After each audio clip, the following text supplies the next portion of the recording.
Hello and welcome to another episode of the Survival Handbook. I'm Terrifier and today I'll be explaining absolutely everything you need to know about farms. If you want to grow your skills and all sorts of other Ark related stuff, subscribe now so you don't miss anything. To begin growing crops, you'll have to use crop plots, but first we need to arm ourselves with the knowledge of what each crop plot is good for. Crop plots are currently available in three sizes: small, medium, and large. Small crop plots can only grow berries, medium plots can grow any berry and any vegetable, and large plots can grow any berry, any vegetable, and X, Y, and Z plants.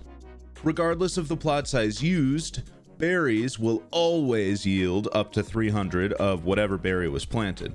For medium and large plots, vegetables will always grow up to 150 of their vegetable. With this information, we can deduce a few things about which size to use for each type of seed. If you want to grow any of the berries like narco berries or tinto berries, use a small crop plot. The yield doesn't change from small to medium, so using small plots for berries is ideal for maximizing space. We can also deduce that medium crop plots are perfect for vegetables like saveroot or citronal.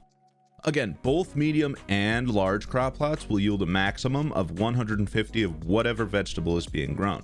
So using medium crop plots will save space. Our final deduction is that large crop plots are only good for X, Y, and Z plants.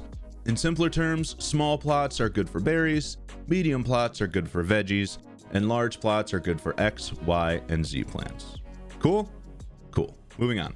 So obviously you can't grow anything without seeds. Seeds can be found by harvesting bushes by hand or with a berry gathering creature. There's a chance you'll get a random seed with this method, so the more you gather, the more likely it is to get the seed you're looking for. Alternatively, you can use an iguanodon to turn crops and berries into seeds. All you gotta do is put the fruit or veggie in its inventory and click Seed Fruit in Inventory. It'll do a little animation and voila, seeds. Okay, so after you pick out the right size crop plot and get your hands on some seeds, you need irrigation. For example, I have a water source here, but my farm is over there. To get water from this river to my farm, I'll first need to put an intake pipe in the water. The intake pipe takes in the water around it and will allow you to attach a pipe of your choosing to it. From there, I can use a chain of irrigation pipes to essentially bring the water to my crop plots. Once the pipes are over my crop plots, I'll need to attach a tap at the end of the pipeline. The tap is what allows you to access and utilize the water that was pulled from the intake. You'll see water flowing out of the tap and can confirm that your plots are irrigated by looking at their UI. With irrigation pipelines, you can build multi-floor greenhouses from a single water source. Make sure you use the different pipes available to you as well if you plan on building something like this, particularly the flexible water pipe. If you have any problems with connections, a flexible water pipe will probably solve the issue. Also, sometimes you can put an intake pipe directly into the ground like I show here, but I haven't really tried to put intake pipes in the ground at any other places, so I'm not sure if this works everywhere, but either way, it's good to know. Anyway, after everything is irrigated, all we need to do is fertilize the crop plots. There are a few ways to do it, but the most simple is to use poop. It's definitely not the most efficient way to fertilize crop plots, but it'll get the job done until you can get your hands on fertilizer.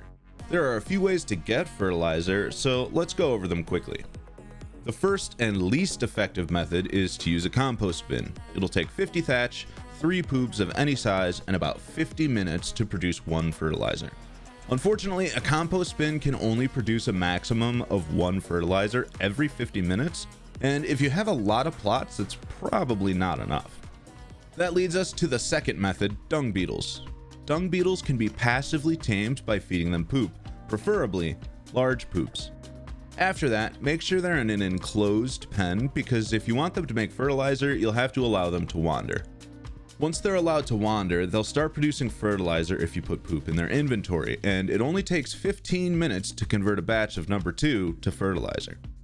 In fact, if you put 1 human poo, 2 small poos, 1 medium poo, and 1 large poo in its inventory, it can produce 7 fertilizer and 7 oil in 15 minutes. This would be considered a batch, because if you put any more diaper gravy in the Dung Beetle's inventory, it'll take another 15 minutes to convert. It's efficient, but not the most efficient. By far the best method is using a toilet. If you didn't know, you can poop manually if you allow your hunger bar to turn gray. Once it's gray, simply sit on the toilet, push out a grumpy, get up, flush the toilet, and repeat. On PC, I use the plus sign for all my defecation needs. This process can get you infinite fertilizer, but whatever you do, do not squeeze the cheese twice in a row on the toilet. Otherwise, you won't be able to stop. Otherwise, you won't be able to. Oh my god, what a fucking name. Otherwise, you won't be able to drop stink pick. Sorry. Otherwise, you won't be able to drop stink pickles to infinity and beyond. If you make sure you're flushing after each delivery to the sewer people, you'll have more fertilizer than you could ever need. Whew, that was more poop talk than I expected. Thankfully, it's over, and now we can talk about greenhouses. To be super clear, you don't need a greenhouse. Everything you've learned so far will let you place a seed in a fertilized, irrigated plot and get results. Greenhouses just enable your crops to grow faster. There are actually only 3 greenhouse structures that provide the greenhouse effect to crop plots, and those are the greenhouse ceiling, the sloped greenhouse roof, and the greenhouse wall. Each of these structures provides 15% of the greenhouse buff, so you'll need a combination to reach the maximum of 300%. Any other greenhouse structures are strictly aesthetic and will not have an impact on your crops. The easiest way to get the maximum buff from a greenhouse is to make a 3x3. I use 9 metal foundations and everything else is greenhouse structures. It's a straightforward design that's easy to build and understand.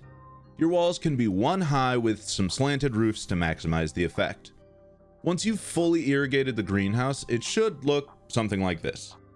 It's important to understand that greenhouses have the same structural integrity as thatch, so they can be destroyed with little effort. Just make sure that if you're doing this unofficial, it's either really hidden or you have some sort of do not attack agreement with other players on the server. What other farming tips do you have? Let us know below. You can follow me on Twitter to stay up to date with all my survival adventures and even get your hands on some educational short form content. Thank you so much for your time today, and we will see you in the next video.